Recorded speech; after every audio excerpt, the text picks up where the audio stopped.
I remember the first time I walked the path behind the old farm. Fog clung to the edges of the field, curling around the corroded fence posts like restless fingers.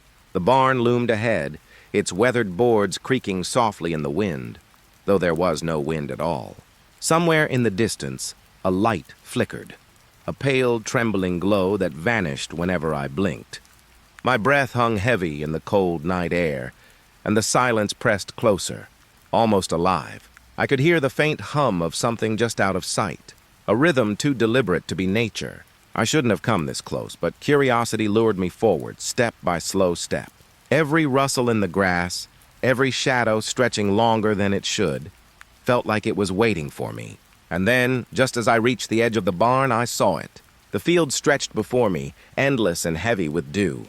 Each blade of grass bent under its own weight, dripping tiny droplets that clung to my fingers. The farmhouse behind me faded in the soft, pale light of early morning, mist curling along its edges. I stepped forward. The grass whispered around my ankles. A faint hum lingered in the air, almost like someone breathing behind me. I told myself it was the wind. The fog swirled, thickening with every step, brushing against my cheeks. Shadows moved where there should have been none, stretching long across the ground, curling like smoke over the soft hills. I paused. My own breath seemed loud, echoing against the quiet. There was a chill that pressed against my shoulders, damp and cold. I shivered, but the air was still.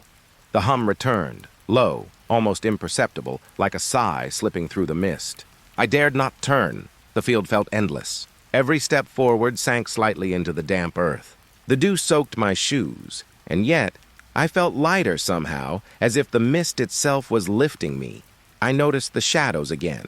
They twisted unnaturally, bending toward me as if leaning closer. No source of light cast them, no tree, no fence, just the grass and the fog. The hum grew, almost imperceptibly faster, like breath racing in rhythm with mine. I froze mid-step. The silence that followed was deeper than night. A heaviness settled over the field, pressing into my ears, filling my chest. I tried to breathe quietly. A rustle moved behind me. Soft footsteps barely there, brushing the wet grass. I turned slowly. Nothing. Just the field, the fog, the shifting shadows. The dew clung to my fingertips, cold, leaving tiny beads that slid down my palms. I could feel each droplet, sharp against my skin, and yet I didn't move my hands. I couldn't. A pale light rose through the fog, diffused, fragile. It skimmed the tops of the grass, illuminating shapes that moved just beyond my vision. I blinked. They were gone. Or maybe they had never been. The hum lingered, a breath, soft and steady, threading through the mist. I could feel it pressing at the back of my neck, though I was alone. The field was alive, but not with wind. Not with life as I knew it. I stepped again. The grass whispered with every footfall, wet blades brushing my calves, leaving a faint shiver in their wake. The shadows coiled differently now, small and writhing like they were curious, testing the edges of my presence. I didn't move faster. I didn't run. I simply let myself sink into the hush. The hum, the rustle, the chill, they wrapped around me, intimate and distant all at once. Something brushed past my shoulder, soft, feather-light. I turned slowly. Nothing. Only the mist, curling like smoke over the field. A moment passed, long and quiet. The dew smelled of earth, sharp and sweet, rising into my nose with the fog. I realized I could hear the droplets fall from the grass onto my boots, each one distinct. Alone, but aware of every small thing, the shadows stretched again. Not toward me this time. Away, folding into themselves, dissolving into the mist. I exhaled without thinking, and the air seemed to shift with my breath, settling into a tense stillness. I turned back toward the farmhouse. The mist seemed thinner there, the hum dimmer, yet the field had changed. I could feel it in the soles of my feet, in the damp pressing against my skin. A secret pulse lingered in the grass. I didn't look back. The chill receded slowly, leaving only the soft, cold hum under my skin. I walked through the last stretch of wet grass, careful, quiet. The farmhouse loomed again, its edges softened by fog.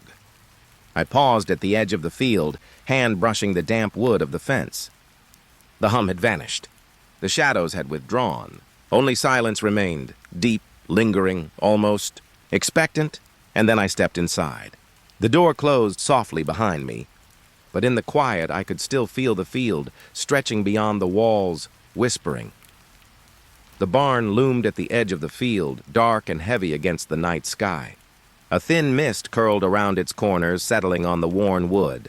The air smelled faintly of hay, old and sweet, mixed with the damp of evening. I approached slowly.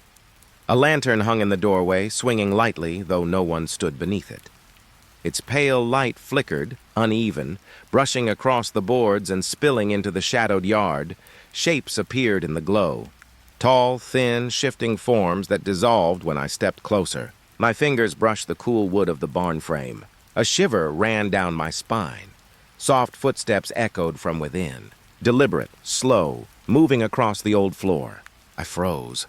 My own breath sounded loud. No one answered. The lantern swayed again. Light danced across walls, catching glints in the dust, revealing corners I hadn't noticed before. Boxes, tools, and shadows seemed alive, but when I leaned closer, they flattened into stillness. I stepped into the doorway. The floorboards creaked beneath me, each one resonating like a small warning. The lantern flickered again, stretching the shadows into impossible angles. I could feel the air grow colder, heavier. Something waited beyond the light. I couldn't see it. I could only sense it, there, just beyond the edges of the flicker. A presence, patient, quiet. The hum of the night pressed against my ears. Wind whispered through cracks in the wood, brushing against my skin. Every breath I took seemed magnified, a fragile rhythm in the vast stillness. I reached toward the lantern. Its handle was cold and rough, and the flicker danced along my fingers. The light shifted again, and I glimpsed a figure, or maybe a shadow, against the far wall. It moved, but not like a person. I stepped forward. The wooden floor beneath me groaned with age. Soft footsteps followed, matching mine, but I dared not turn. The lantern's pale light barely reached the corners of the barn. A faint rustling moved through the hay. I thought I saw movement in the stacks. Something crouched, watching. The lantern trembled as if caught in a quiet breeze. I could smell the damp earth and dust mixing in the air.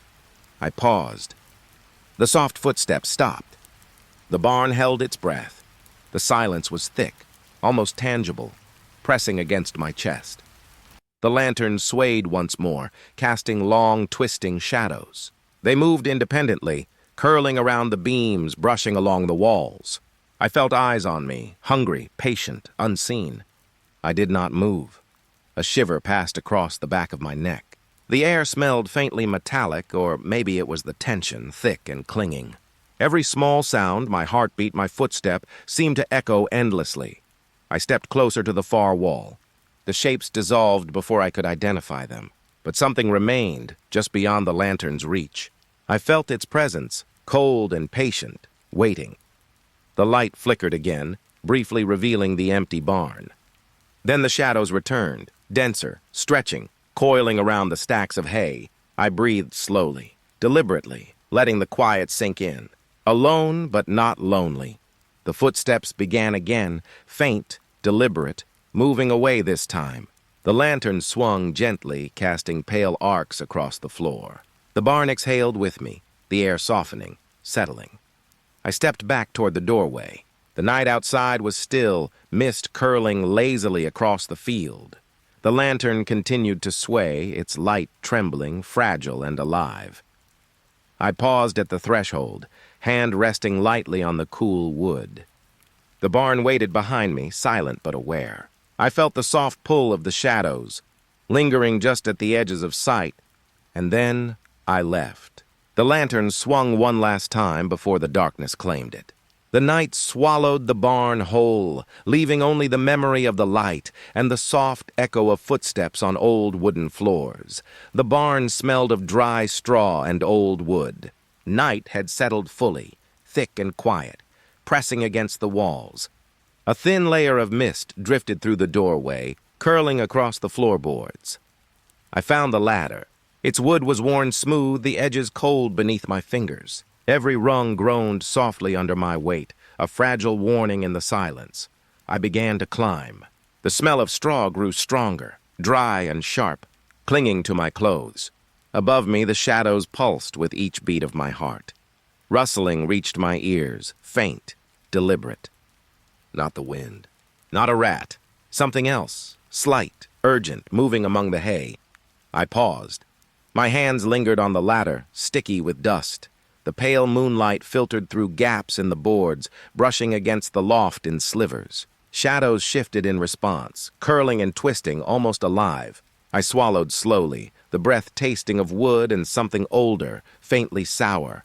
A soft sigh moved through the loft. I couldn't see it, couldn't name it, but it existed, just beyond the light's reach. The ladder felt heavier beneath me, each rung a small resistance against my nerves.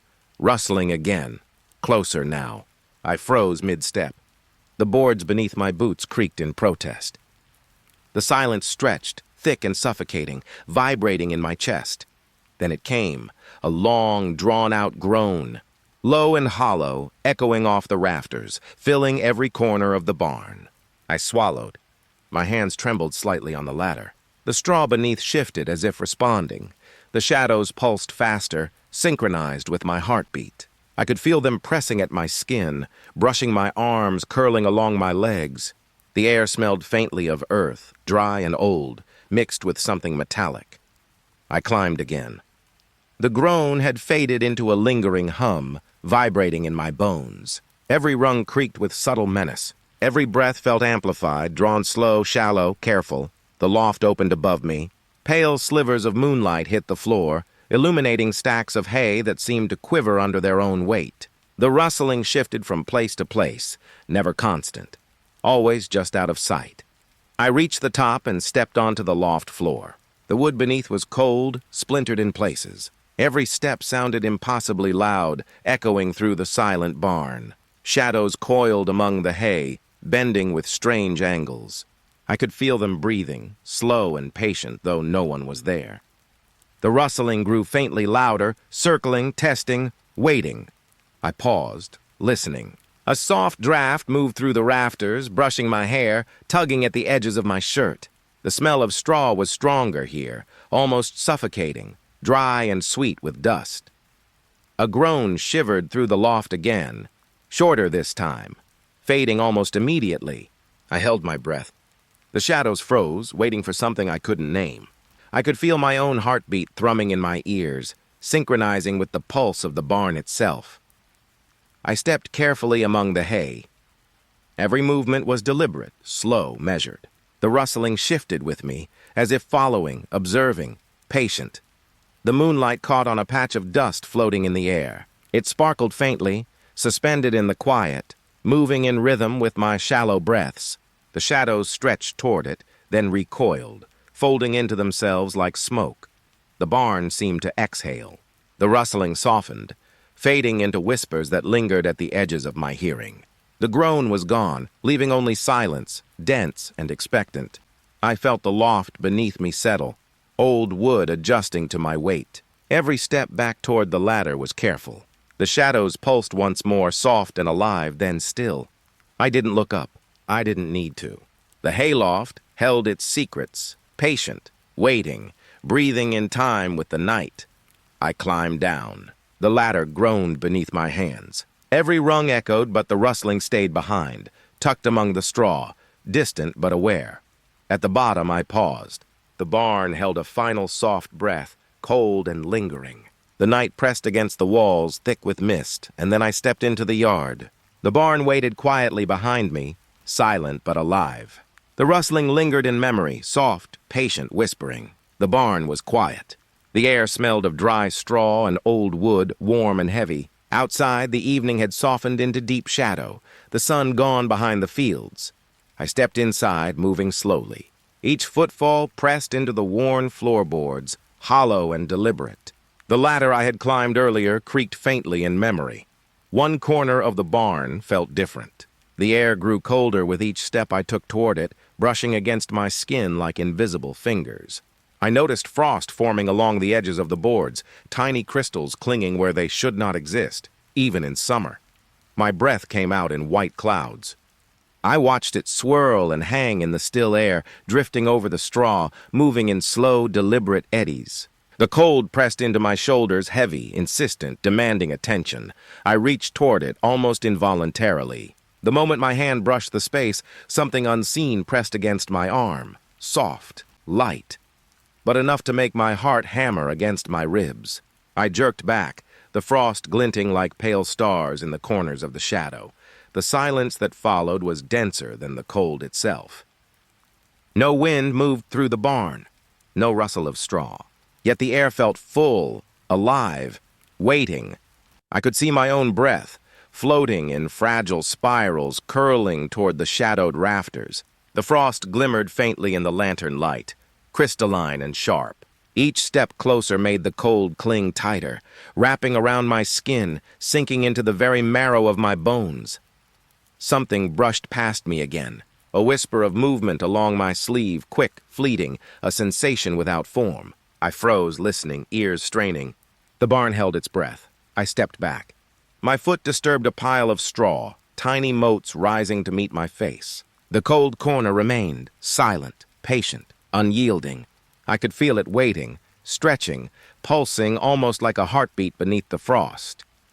The lantern swung slightly in its spot, casting faint arcs of pale light. The frost caught each flicker, sparkling, shifting, almost breathing in rhythm with my own pulse. I drew in another slow breath, tasting the sharp tang of ice, the dryness of straw, the metallic hint that lingered behind them. I approached once more, cautiously. Every nerve in my body tingled, aware, attentive. The air was thicker here, pressing in through the open space of the barn, brushing hair across my cheeks and neck. The corner seemed to expand. Shadows pooled there, dense and slow-moving, curling around the frost and the boards. The air hummed faintly, vibrating through the floor beneath my boots. The unseen presence brushed against me again, this time lingering, tracing the back of my hand, teasing. I could hear the faint hum of the night outside, distant, almost irrelevant. Inside, the cold pressed further into my chest. I drew my jacket tighter, but it offered little comfort. The frost sparkled, still and unblinking, as if watching me carefully. I stepped back, heart still racing.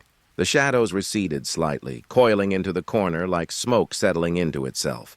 The air grew lighter, though the cold lingered stubborn, patient. I took a deep breath. The barn seemed to exhale with me, the tension easing but not gone.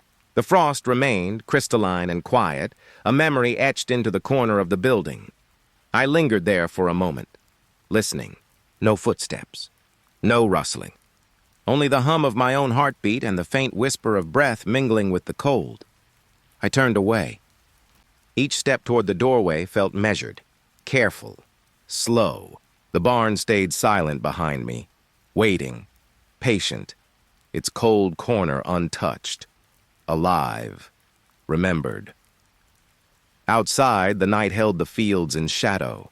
The barn behind me seemed unchanged, yet I could feel it, cold, lingering, watching, and the memory of that corner followed me, soft, persistent, like frost clinging to skin long after winter has gone. The storage room waited in darkness. The air was thick and still, heavy with the smell of old wood and dust. Outside, the night pressed against the barn, soft and quiet. I stepped forward. My shoes brushed the worn floorboards, echoing faintly. The lantern I carried barely touched the corners of the room, leaving most of it swallowed in shadow. Then I noticed them, tiny glimmers, far in the back, reflecting the pale light. Like eyes watching patient, I froze. The air felt heavier, denser around me, vibrating with a silent awareness. The dust in the air hung like smoke, floating in slow eddies around my ankles. I whispered barely audibly, "Who's there?" No answer, only stillness. But the stillness wasn't empty. It felt alive, stretching toward me, pressing against my skin. I could hear my own breath, thick and slow, curling upward and dissolving into the shadow. The glimmers remained, tiny and deliberate, pulsing faintly. I stepped closer. The floor creaked, boards settling under my weight, and the eyes shifted with me, keeping pace. The lantern swung lightly in my hand.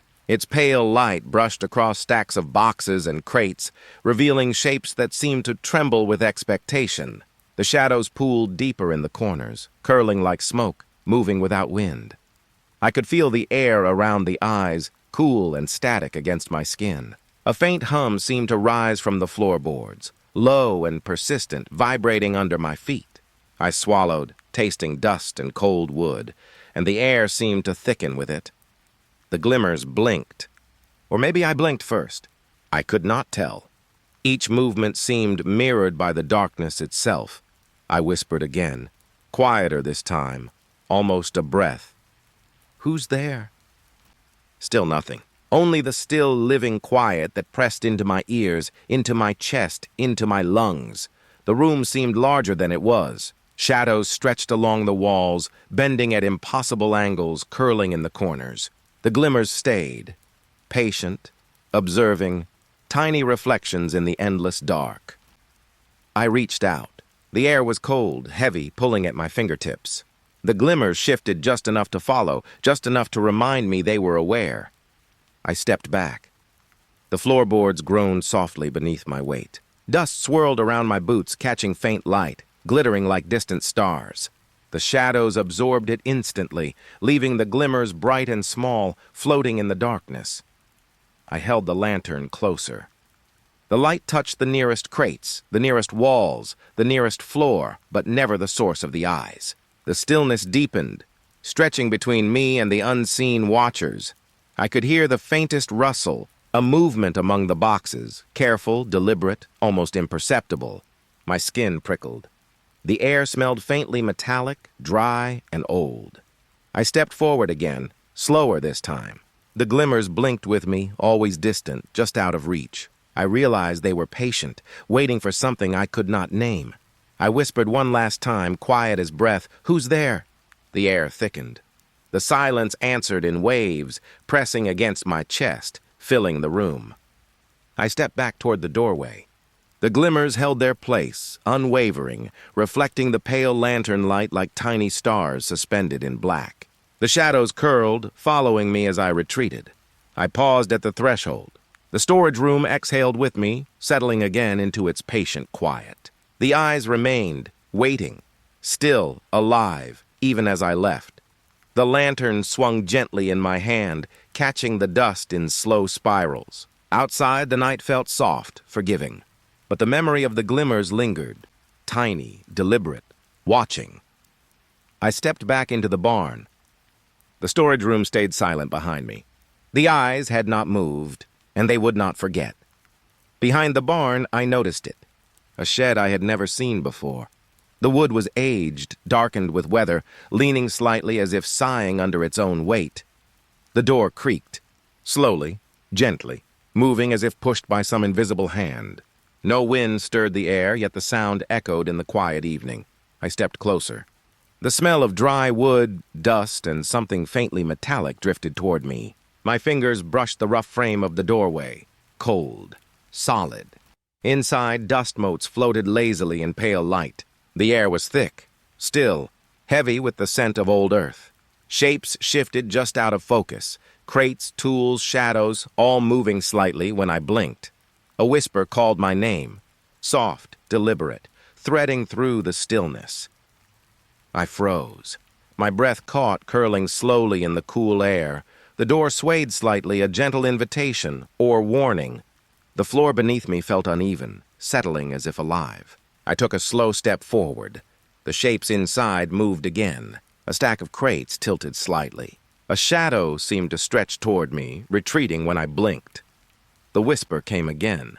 Closer this time, yet impossible to locate. It brushed against my ear, delicate and fleeting, leaving a trace of cold along my neck. I stepped inside. The floorboards were rough, worn, and dust clung to the soles of my shoes. Every movement sent faint clouds into the pale light. The air smelled faintly of straw, earth, and something older, almost forgotten. My fingers traced the edge of a crate. The surface was smooth, cold, and impossibly still. The shadows pulsed gently, syncing with my heartbeat. I could feel them brushing at the edges of vision, curling softly around my legs. The whisper repeated, now only a breath away. I tried to focus on the shapes. Some were crates, some tools, some nothing I could name. They moved just enough to remind me they existed, just enough to keep me uneasy. The light through the doorway shimmered. Dust motes caught in it, sparkling faintly, floating like stars suspended in the shed's quiet. The shapes seemed to bend toward the shimmer, then dissolve when my eyes followed them. I held my breath. The whisper softened, patient, echoing inside my skull rather than the shed. It smelled faintly of cold wood and dust, drifting through the still air. The floor shifted beneath me ever so slightly. I felt a presence brushing against my shoulder. Not hard, not aggressive, just there. I stepped back, heart hammering. The pale light trembled with the motion. The whisper grew fainter, almost blending with the hum of the barn outside. Yet the shed remained alive, patient, aware of every movement, every small breath. I turned slowly. The door swayed in a rhythm that felt deliberate. Shapes moved in the corners, pulsing just beyond recognition. Dust motes floated like tiny lanterns, flickering gently in the pale light. I could smell the faint tang of something metallic, old and forgotten, rising from the far corner. The shadows seemed to stretch toward it, then recoil. The whisper lingered, soft and deliberate, impossibly close yet untouchable. I stepped back toward the doorway. The shed exhaled with me. Every particle of dust, every faint shadow seemed to sigh as I moved away. I paused. The door continued to sway, gentle and slow. The pale light caught on a single dust mote, suspended in air, sparkling faintly before falling. Outside, the night was quiet.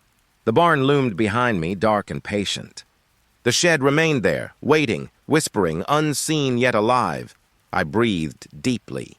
The memory of the shapes, the whisper, the cold touch lingered, threading through my skin. The shed was forgotten, but it remembered me, and I walked away. Careful, slow, aware. The air held its hush. The shadows curled in patient stillness, and the whisper followed me, soft, distant, waiting. The night was still. The barn rested quietly, shadows pooling in the corners, mist curling along the edges of the field. The air smelled faintly of damp earth and old wood, thick with quiet. I heard it first, a slow, deliberate thump above me, resonating through the boards. Footsteps on the roof. I froze.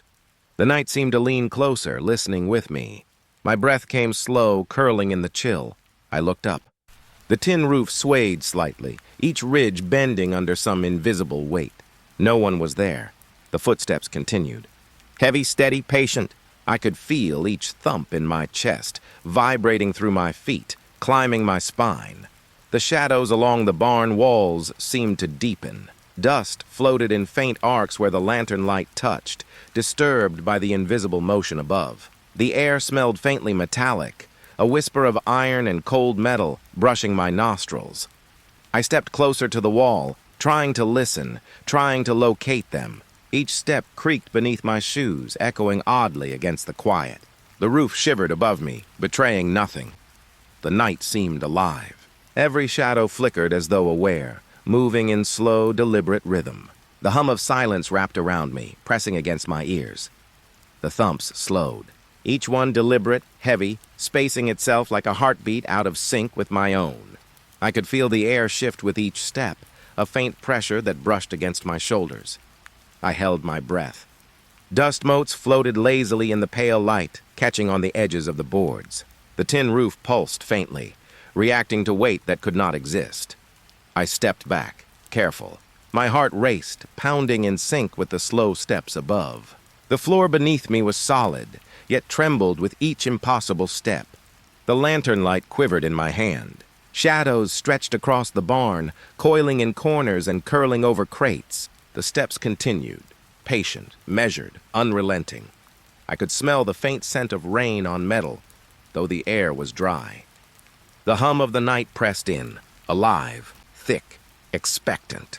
Every tiny movement, the brush of my sleeve, the shuffle of boots, was amplified in the tense silence.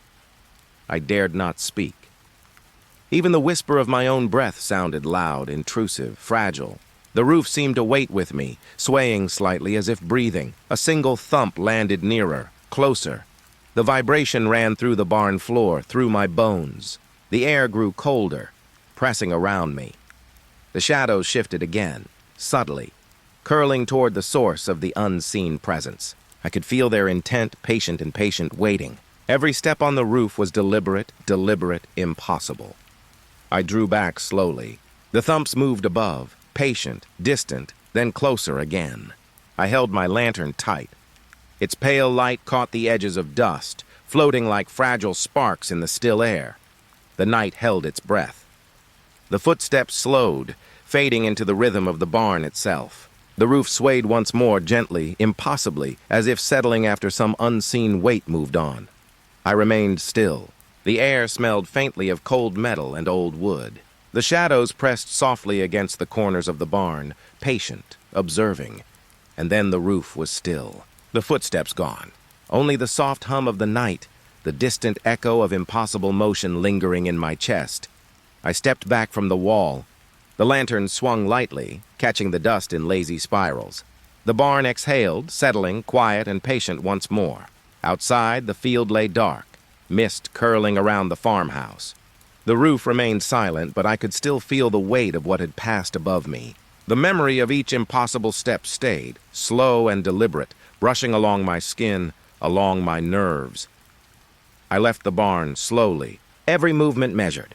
The night swallowed the sound of my boots, but the memory of those footsteps lingered, soft, impossible, patient. The barn smelled of damp wood and dry straw. Night pressed against the walls, heavy and quiet, the mist curling faintly through the open doorway.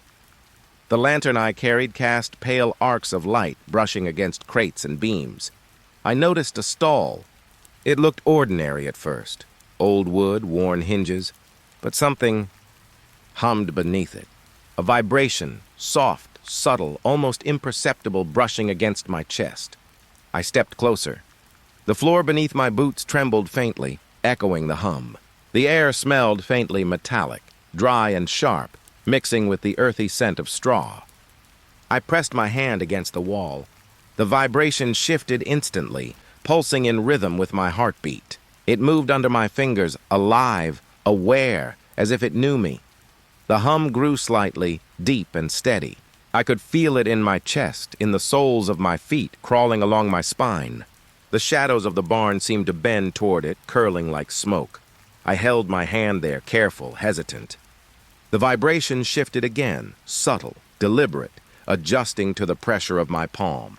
The pale lantern light caught dust motes, making them sparkle faintly, suspended in air thick with tension. The hum pulsed slowly, methodically. It was patient, waiting, and alive. Every breath I took seemed amplified, every heartbeat mirrored in the vibration beneath my fingers. I leaned closer. The smell of straw grew stronger, mingled with the faint tang of old metal, cold and precise. The hum deepened slightly, brushing against my ears, wrapping around my chest like a careful embrace. The barn felt different here. The air was heavier, denser, pressing against skin and bone. Shadows stretched along the beams, twisting slowly in the lantern light. The vibration shifted once more. It pulsed, almost playful, almost knowing. A chill ran down my spine, brushing along the small of my back. I could feel the hum in my fingertips, in my breath, in every nerve ending. It seemed to whisper with the barn itself, subtle and unending, patient and alive. I did not move my hand. The lantern swung lightly, casting the stall into flickering light and deep shadow. The hum responded, deepening, pulsing, moving along the wood like water under ice. I felt small, suspended, aware of every inch of space around me. A faint rustle of straw reached my ears. Soft, deliberate, almost synchronized with the vibration beneath my hand. I inhaled slowly, tasting the dry wood and dust, the metallic hint of something older. The hum shifted again. It pulsed like a heartbeat, deliberate, careful, aware of me. I could feel it listening as I listened, patient, unyielding. I stepped back slightly, just enough to release a fraction of pressure. The vibration responded immediately, slowing, deepening, as if testing me. The barn held its breath with me. Every shadow still, every dust mote suspended in its quiet arc. I pressed my hand again, tentative, cautious. The hum returned, steady, patient, brushing against my chest and arms, whispering under my skin. The air smelled faintly of cold metal, dust, and earth, mixing in a haze around the stall. I stepped back finally, letting the wall go. The hum receded slightly, persistent but softer, like a pulse left behind. The shadows settled into corners, curling and patient, waiting. I lingered at the edge of the stall. The vibration had left a memory in my skin, a resonance that felt alive, quiet and careful. The barn exhaled softly around me, holding its stillness, patient and watchful. Outside, the mist swirled lazily in the moonlight. The stall hummed faintly in memory, deep and knowing, threading through the air. I could feel it, soft, deliberate, waiting. I stepped away. The lantern swung gently, catching dust motes floating in slow spirals. The barn remained still, the hum lingering like a shadow pressed against my chest, patient, aware, impossible to ignore. I stepped outside. The night was cool, the air thick with the scent of wet earth and hay. Moonlight barely touched the field, fading behind the edge of the barn. A wall of fog rose from the ground, slow, deliberate, curling upward like smoke from a distant fire. It swallowed the field, thick and unyielding, muffling the quiet. The grass beneath my boots was damp, cool, pressing against my soles. The fog drifted through my hair, clinging to skin and clothes. Everything beyond a few feet vanished, replaced by pale, shifting whiteness. Shapes moved within it. Silent, pale, almost human, but wrong. They shifted at the edges of perception, impossible to focus on. I tried to call out. My voice felt trapped in my chest. It dissolved into the fog before it left my lips. The air grew heavier. The mist pressed against my skin, cold and wet. I could hear the faintest brush of movement, soft and deliberate, brushing against the grass around me. I took a cautious step forward. The fog swallowed the land, each step echoing faintly, then fading into nothing. Shapes pulsed in rhythm with my heartbeat, appearing and vanishing just beyond reach. The smell of damp earth grew stronger, mingled with something faintly metallic. The air felt charged like static before a storm, pressing against my arms and neck. The shapes shifted again, closer now, still silent, watching. I tried to steady my breathing. The fog curled around my legs, brushing against skin and boots. Every movement seemed amplified, every sound muted, swallowed in the whiteness. A soft rustle moved through the mist. Something passed just out of sight, pale and fluid, brushing the edges of perception. I froze, listening. My own heartbeat sounded impossibly loud. The shapes moved again, deliberate, patient, circling without pattern. I could feel them before I could see them, a cold pressure brushing at my arms, my chest. The fog seemed alive, breathing, pulsing in time with something unseen. I tried to step back. The ground felt uncertain beneath my feet, damp and soft. The shapes mirrored me, shifting in rhythm, keeping pace, just out of reach. The mist thickened, curling higher, obscuring even the faintest glow of the moon. I could see nothing beyond a few steps. Every shadow, every movement existed in the pale, impossible whiteness. The air smelled faintly metallic now, sharper, almost sour. It pressed against my chest with each breath, cold and unrelenting. The shapes pulsed closer, patient, silent, watching. I whispered nothing more than a breath. "Who's there?" The fog swallowed the sound immediately, leaving only heavy silence. I could feel them now, surrounding me, pressing gently but insistently. The grass was slick beneath my feet, the mist curling around ankles and knees. Every step I took was echoed by movement just beyond vision. The shapes shifted again. They were slow, deliberate, patient. The fog bent around them, wrapping them in pale light, revealing and hiding at the same time. I stepped forward, tentative, careful. The air vibrated faintly, a hum I could feel in my chest. The fog pressed closer, brushing against my arms and face, dense and alive. I tried to call out again, but my voice died, trapped in my throat. The shapes remained, distant yet near, pale and silent, impossible to name. The fog swirled, thickening, patient, swallowing all movement, all sound. I froze. The night exhaled softly around me, damp and cold. The shapes lingered at the edges of vision, unmoving yet aware, watching, waiting. I took a slow step back. The fog shifted, curling and receding slightly. The shapes faded into pale suggestion, soft, deliberate, impossible to track. The field lay still once more. The fog clung to the ground, curling lazily, patient, waiting. I could still feel the presence around me, soft and deliberate, brushing against skin and mind. I turned toward the barn. The night swallowed the mist, but the memory of the shapes remained. Silent, pale, watching. I walked slowly back, each step careful, measured. The fog followed, curling at my heels, patient, unyielding, and the field exhaled with the night, heavy, quiet, impossible to escape. The barn was quiet. The night pressed against the walls, cool and heavy. The air smelled of damp wood and faint straw, soft and lingering. I noticed it then. A window I had never seen, wide open, pale light spilling across the worn floorboards. The glow was soft, steady, yet it felt deliberate. It touched the dust in the air, sparkling faintly in slow, lazy spirals. Shadows bent toward it, curling in impossible angles, dark and patient. I stepped closer. The floor creaked beneath my boots, each sound echoing strangely in the still night. The air was cooler near the window, brushing my skin, brushing my hair. I felt it. A presence. Watching. I shouldn't look. I knew it. But I did. The pale light seemed to thicken, folding the air around it, pressing gently against my chest. Dust motes floated like tiny lanterns, drifting lazily toward the open space. The shadows along the walls shifted subtly, stretching and recoiling, patient and deliberate. I stepped closer, tentative, careful. The wooden boards beneath my feet smelled faintly of old earth and cold wood. The presence pressed closer, a gentle, impossible weight on my senses. I could feel my heartbeat in the tips of my fingers. The light spilled across the floor, illuminating a patch of straw, a forgotten crate. Yet nothing moved within the glow, nothing visible. But I knew I was not alone. A faint hum lingered in the air. It brushed my ears, soft and deliberate, resonating through the floor beneath my boots.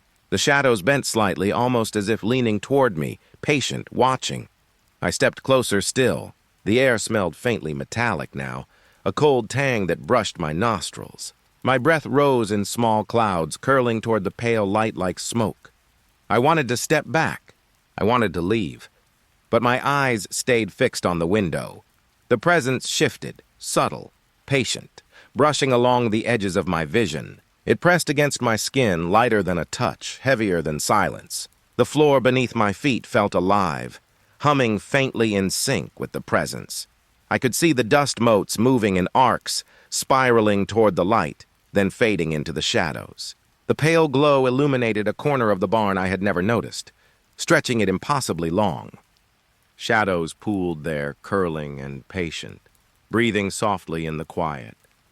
I whispered to myself, barely audible, I shouldn't. The words dissolved in the air, swallowed by stillness, leaving only my heartbeat. The presence lingered, patient and deliberate, as if waiting for me to leave or to stay. The air pressed against my chest, cool and insistent, brushing against arms and neck. The window frame creaked faintly, moving without wind, just enough to remind me it was there. I stepped closer. The light caught the edges of dust motes, making them shimmer like fragile sparks. The shadows behind them bent subtly, leaning into the glow, patient and observing. I felt a shiver crawl along my spine. The pale light was soft, but it carried weight, pressing against my skin and my thoughts. I realized the presence had shifted slightly closer, patient, impossible, aware.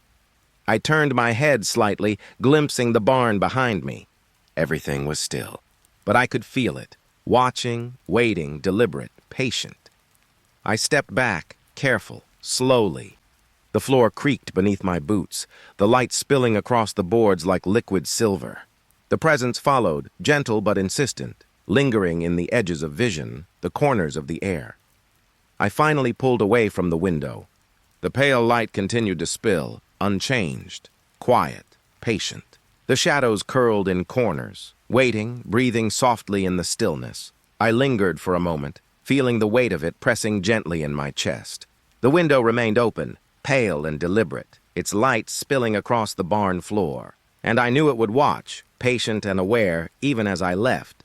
I walked slowly away, each step measured, careful. The night swallowed my boots, but the presence stayed, soft, patient, impossible to ignore. The lantern swayed gently in my hand.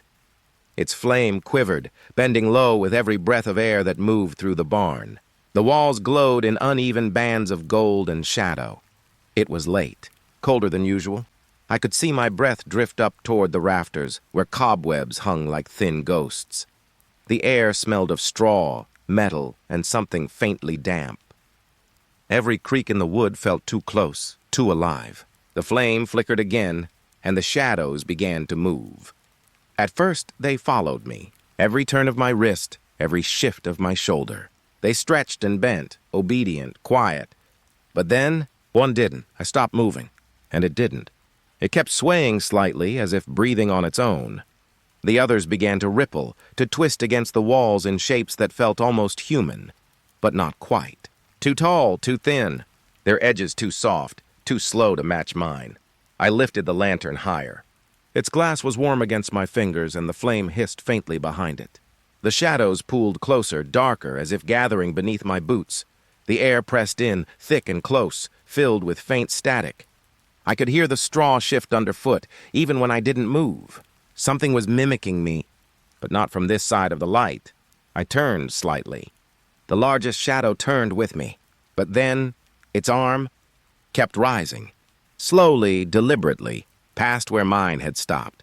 The lantern's light wavered again, thin and pale now. The wooden walls seemed to pulse in and out of focus. I could smell the faint burn of oil, sharp and bitter. I whispered to myself, "Stop." But the word didn't sound like mine anymore. It drifted back from the dark corner, smaller, thinner, like a thought repeated too many times. The shadows trembled, then smoothed again, calm as still water.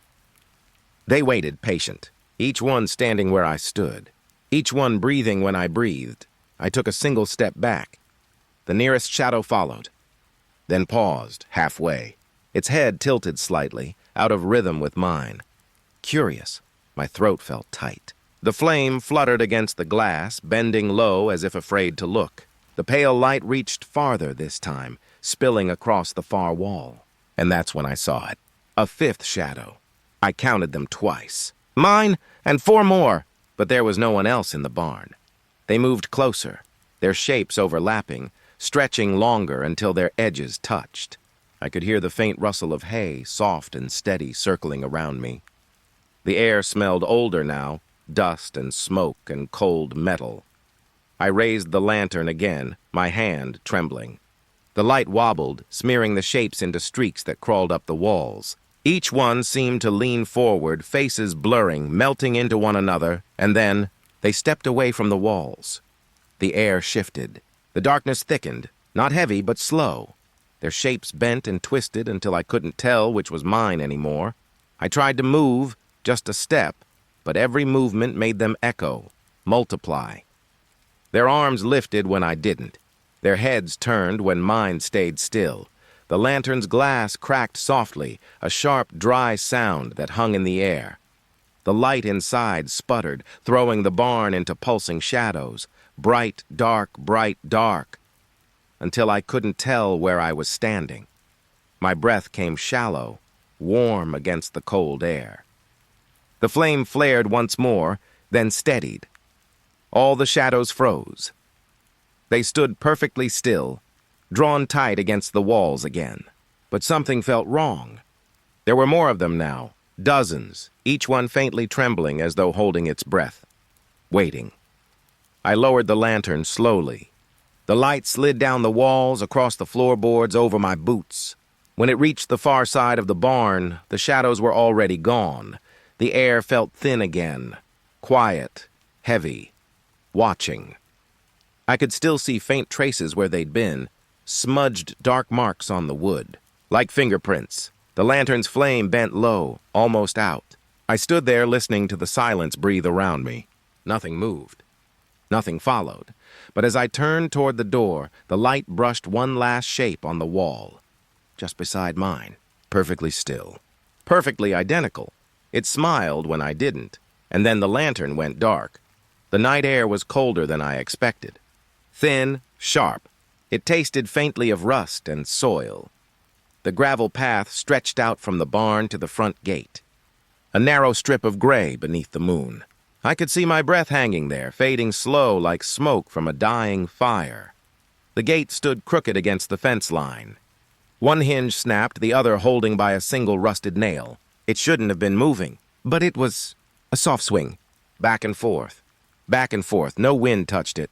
The grass was still, the trees heavy with silence. Only that steady creak, slow, tired, hollow. I watched it for a long time. Each swing seemed to pause before turning, as if something unseen was pushing from the other side. The chain that once held it closed lay on the ground, half buried in mud. I took a step closer. Gravel shifted beneath my boots. The sound carried too far, echoing softly into the dark field beyond. The smell of damp wood clung to everything. Old rain, old earth. I could feel the night pressing against my skin. Another swing. A longer pause this time. I felt my pulse in my throat.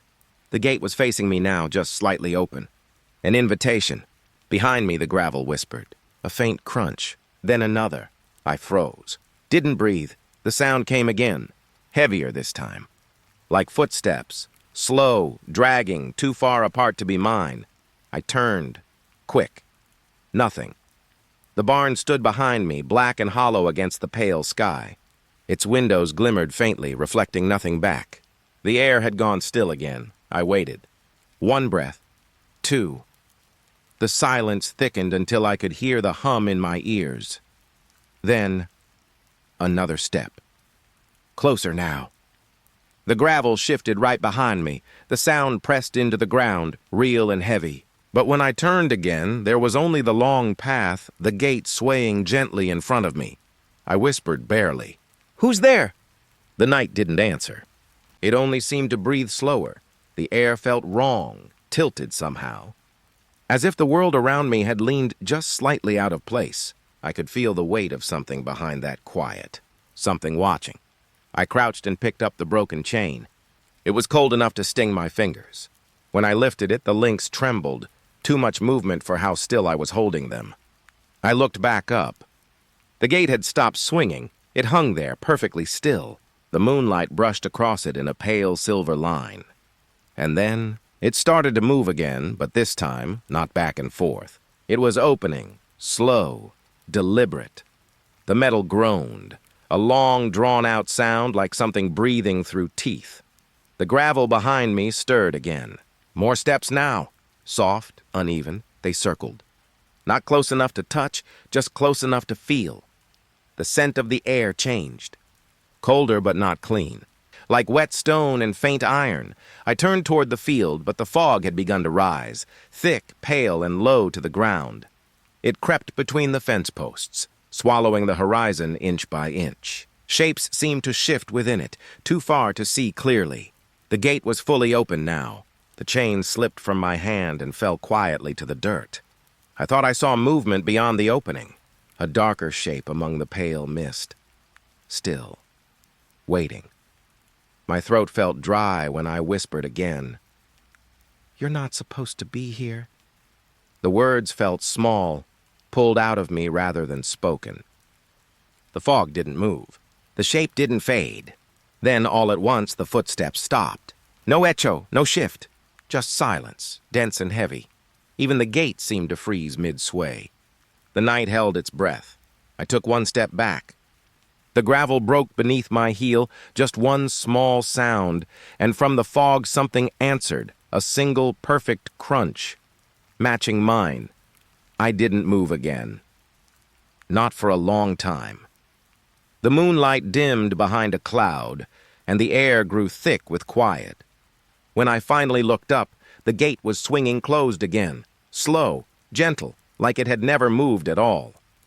I turned away, forcing myself to walk back toward the barn. Each step felt too loud, too hollow. But the crunch of gravel behind me didn't stop. It followed, just a half step late, all the way until I reached the door. And when I turned the handle to go inside, I heard it. One final swing of the gate, then a soft click like someone had closed it for me. The field was quiet tonight, still in that strange, heavy way that makes you forget to breathe. The grass had grown high around the old tractor. Each blade brushed against the metal like whispers. Moonlight slid across its rusted body, soft, pale, uneven. It hadn't moved in years, not since before I was born, and yet, tonight it groaned, a low, dragging sound. Metal straining against itself. It came so slow I almost thought I imagined it. But then the air changed, thicker, charged. That same deep humming from the stall. I could feel it again. Low, inside my chest, not in my ears. A rhythm, like something breathing beneath the ground. The tractor shuddered, just once, enough to stir the dust that clung to its wheels. I froze where I stood. The smell of oil and old dirt clung to the air, faint but sharp. The night around me didn't stir. Even the insects had gone silent. The hum grew steady, not loud, just close. I took one step nearer. The metal beneath the tractor's seat vibrated. Faint ripples shivered through the puddle at its base. And with each pulse, the hum inside me shifted, as if it knew I was there. I whispered into the dark, "Why are you moving?" No answer. Only a slow exhale from somewhere deep inside the machine, almost like it was waking. The steering wheel trembled. Its shadow stretched long and bent across the dirt, warped by the uneven light. When I blinked, it looked different, bent the wrong way, like it had twisted toward me. I felt the pull in my stomach, the kind that warns you to step back. But I didn't. The metal hissed softly, expanding against the cold. Then it groaned again. Longer this time. A voice too deep to belong to anything human. The hum beneath it changed. It matched the rhythm of my heart. Perfectly. I reached out a hand. The air above the hood felt warmer, buzzing faintly. Tiny vibrations crawled up my fingers. When my palm brushed the rust, it pulsed once, sharp and alive. I pulled back. The warmth vanished. Only cold remained. For a moment, I thought I saw movement through the cracked glass of the cabin. A faint shimmer like static. But it didn't reflect me. It moved on its own. The hum stopped. All at once, the silence that followed was too clean. Like the world had been wiped blank. I took a step back. Then another. The tractor stayed still, its shadow folding into the dark behind it. But the air around it felt wrong. Bent. As if the ground itself was breathing in slow, shallow waves. The moonlight flickered. Not clouds. Something else passed in front of it, and the hum returned. Softer this time, but higher, sharper. Almost curious. It came from the tractor again, but I could feel it echo through my ribs. Like it was listening. Like it was waiting for me to answer. I whispered again. Stop. It did. The silence after felt deeper than before. No wind, no night. Just the weight of something unseen pressing close. I could smell the faint scent of burning metal, though nothing glowed.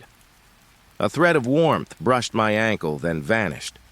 Something moved beneath the tractor just beyond sight.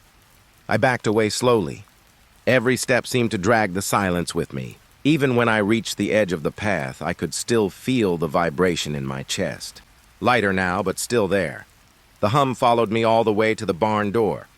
Each time I looked back, the tractor was still. Perfectly still, but as I turned the handle, I heard it again. One last groan of metal, low, tired, almost disappointed. I didn't look back. Not even when the humming faded into the quiet. Not even when I felt the floor tremble once beneath my feet. I closed the barn door behind me. The latch clicked softly, and through the wood I could still feel it. That steady, slow rhythm, waiting, breathing, alive. The air behind the barn feels heavier, cooler, like the ground itself remembers something it shouldn't. The grass there grows taller, thicker, untouched, and buried in the middle of it is the well. I never noticed it before.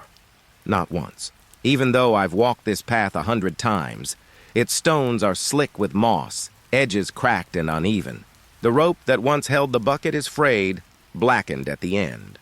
A faint scent of damp earth lingers in the air, Sweet at first, then bitter. I take a step closer. The air shifts again. The stillness around me feels expectant. The barn behind me creaks once, and then falls silent. Only the faint hum of crickets drifts from somewhere far away. I lean over the stone lip of the well. Darkness stares back. A perfect endless black, not the kind that hides things, the kind that swallows them. For a moment, I think I see something move below. A ripple, maybe. But there's no water sound. Only a low echo that doesn't quite fade. It's not wind. It's not my breath, it's voices, faint, layered, like dozens speaking through the same throat, whispering just low enough that I can't catch the words. I hold my breath. They grow louder when I do, sharper, as if noticing the space I've left for them. The stone beneath my hands feels colder. Not like night air, colder than that. As if it's pulling the warmth out of me. I whisper softly, "Is someone down there?" The voices stop. All at once, the silence after feels wrong, like the world paused, waiting for something else to answer. I start to lean back, but a breeze pushes against my face. Only, it's coming from inside the well. A breath. Slow. Wet. It brushes across my skin, lifting the tiny hairs on my neck. I close my eyes, and for a second, I can almost smell it. Mud. Rot. Something that's been sealed away too long. When I open them again, the dark seems closer, thicker. And then, something touches me.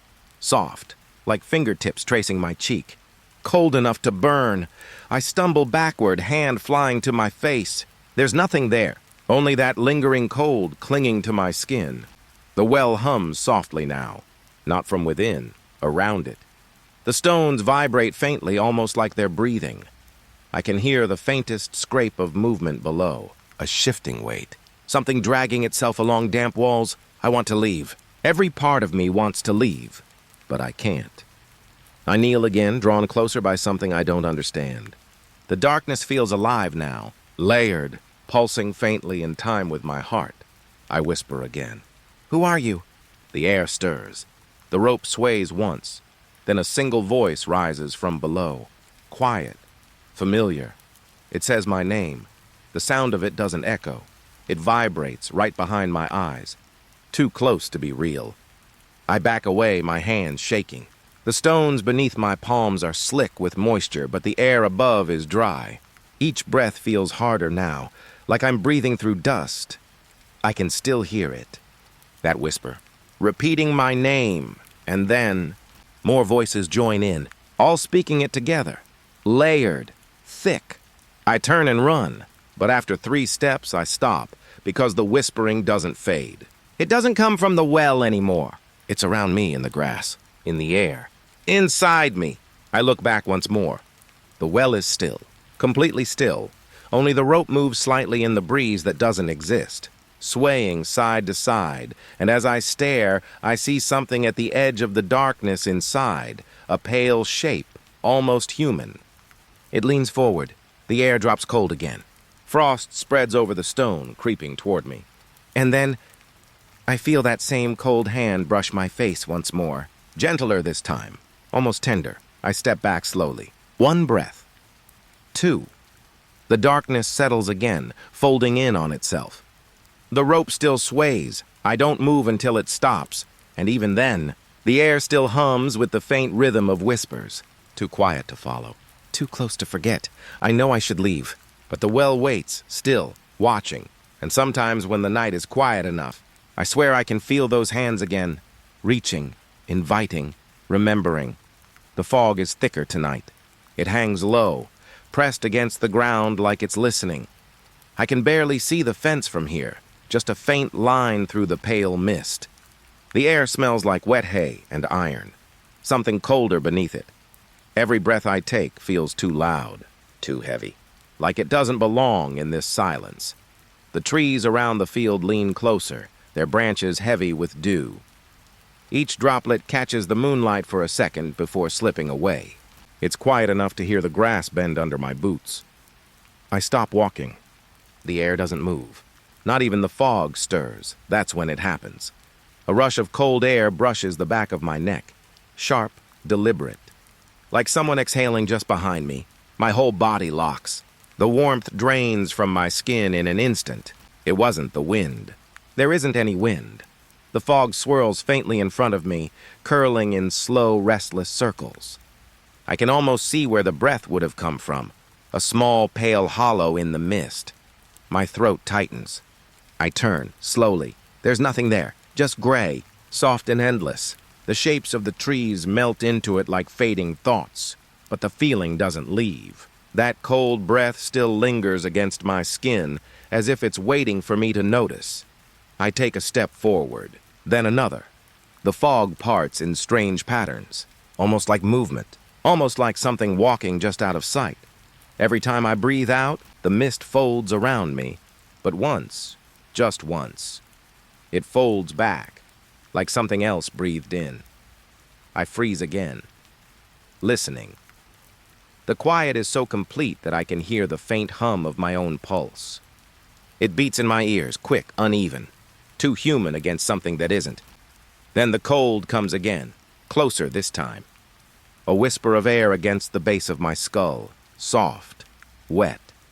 My chest tightens, like invisible fingers are pressing gently there. Not enough to hurt. Just enough to remind me that I'm not alone. I whisper, "Who's there?" The fog ripples in answer. Not a sound. Just movement. It rolls toward me, wrapping around my arms. I can feel the damp seeping through the fabric of my sleeves. Each breath I take feels thinner now, like the air's been shared. A faint shape forms ahead. A darker patch in the mist, rising slowly, almost matching my height. It doesn't move closer. It just waits. I blink and it shifts, not fading, just changing. Like it's breathing too. The cold brushes my neck again.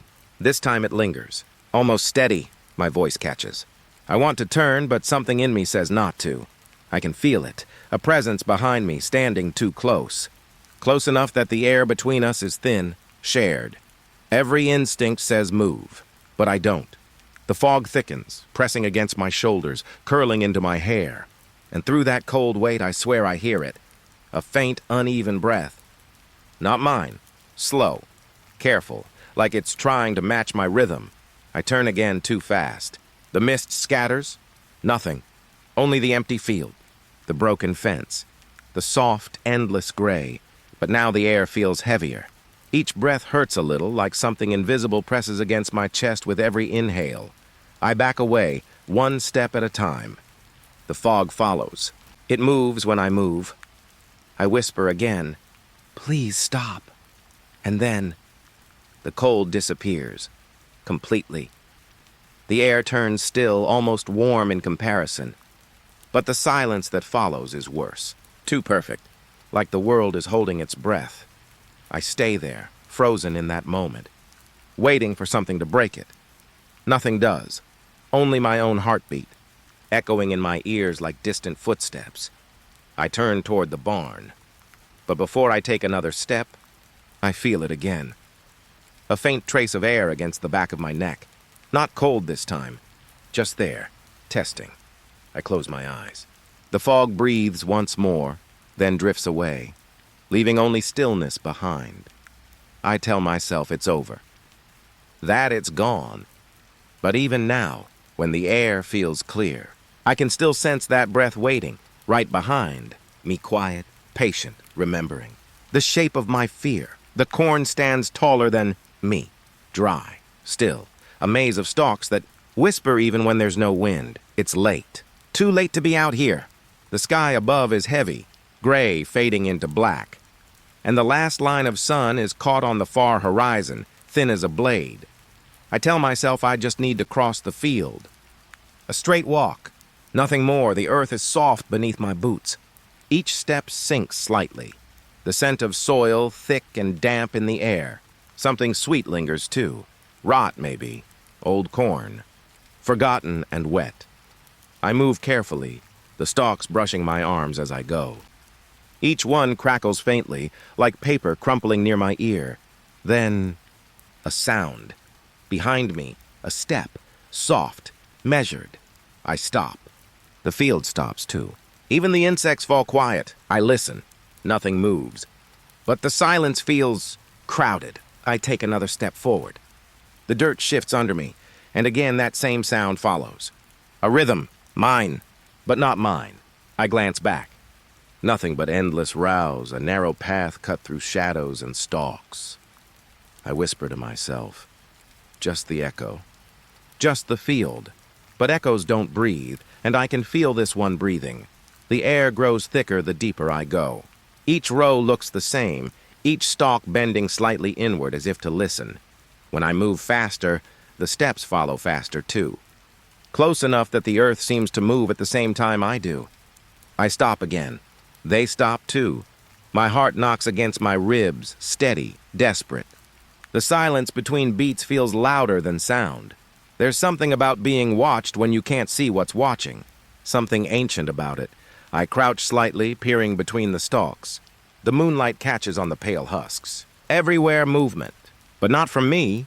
A single stalk sways on its own. Then another. I straighten, slowly backing away. My breath comes out uneven, too loud for the quiet. Then, soft again, footsteps. Not rushed, not heavy. Just following, they never stumble, never hesitate. Perfectly timed with mine. I try walking slower and they match me. I stop mid-step, and they stop mid-step too. A cold wave slides through me. The night feels thinner, the air sharper. Somewhere behind the sound, something whispers through the corn. Not words, just breath moving through dry leaves. It sounds close. Too close, I break into a half-run. The stalks whip against my face, snapping in protest as I pass. My boots crush the dirt in uneven patterns. But the footsteps? They don't lose rhythm. They keep that same steady pace like whoever's behind me doesn't need to run to keep up. The rows blur. My lungs ache. I can taste the dirt in the back of my throat. Still, the sound never changes. When I finally stop, the silence returns in a single breath. Instant. Absolute. The corn around me stands still again, but I can't tell which way I came from anymore. Every direction looks the same, I whisper. Is someone there? The air shifts. The corn rustles once as if something large just turned its head, and then, softly, a footstep. Right beside me, close enough to feel the ground tremble. I don't breathe. Don't move. The space beside me feels full, like someone's standing there, facing the same way I am. The scent of soil rises stronger, wet, cold, metallic. I can almost hear them breathing now. Or maybe it's just me. Maybe it's both. I take a step forward. And this time, no echo follows. For a moment, I think it's gone. The field exhales around me, the stalks brushing lightly against my sleeves, but then, from deeper in the rows ahead, another set of footsteps starts again. Slow, calm, waiting for me to move. I whisper, "Please stop," but it doesn't. The sound keeps coming. Steady, patient, always the same distance away. It's not chasing, it's walking with me. By the time I reach the far edge of the field, the air feels colder. The moon hangs low, cutting through the mist like a silver wound. I step onto the gravel road. The world feels wider again, open, but not empty. The corn sways once behind me, and I hear one last footstep, slowly fading into the rows.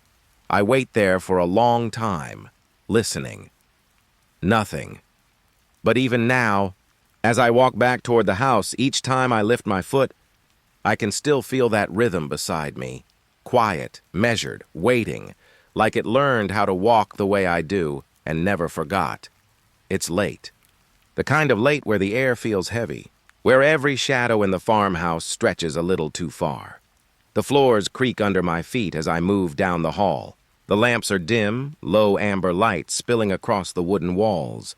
Everything smells faintly of dust and rain. I pause near the end of the hallway.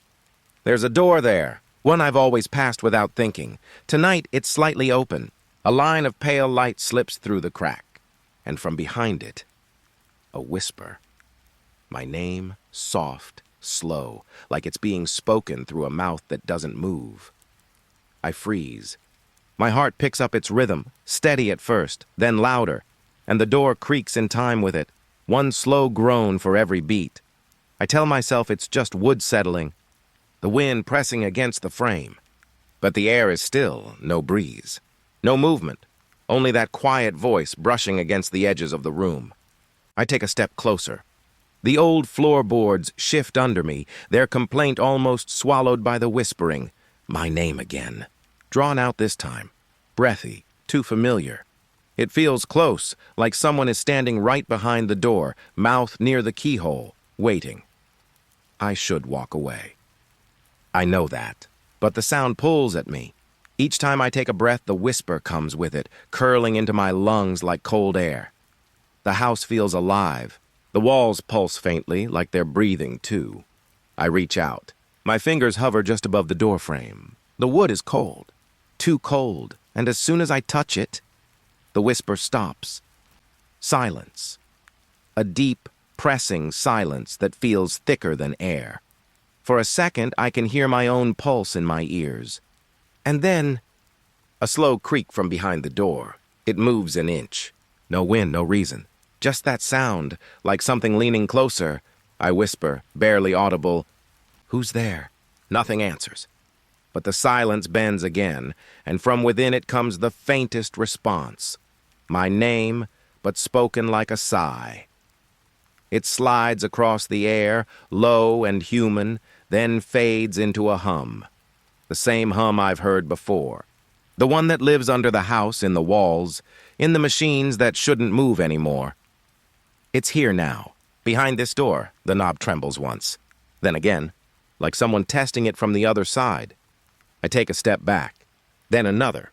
The boards complain beneath me, and the whisper follows, stretching through the crack like mist. My name again. Drawn out, almost pleading. It sounds like it wants me to open the door. My hand moves before I can stop it.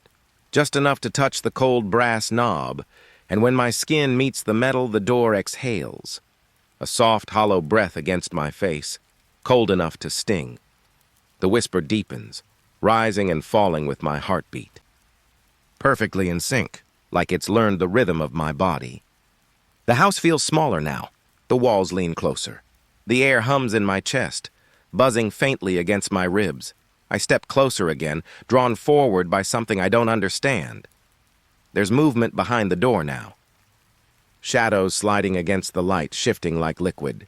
The wood trembles, once, twice, then stops completely. I lean in, close enough that my breath fogs against the gap, and through that pale sliver of light, I hear it again.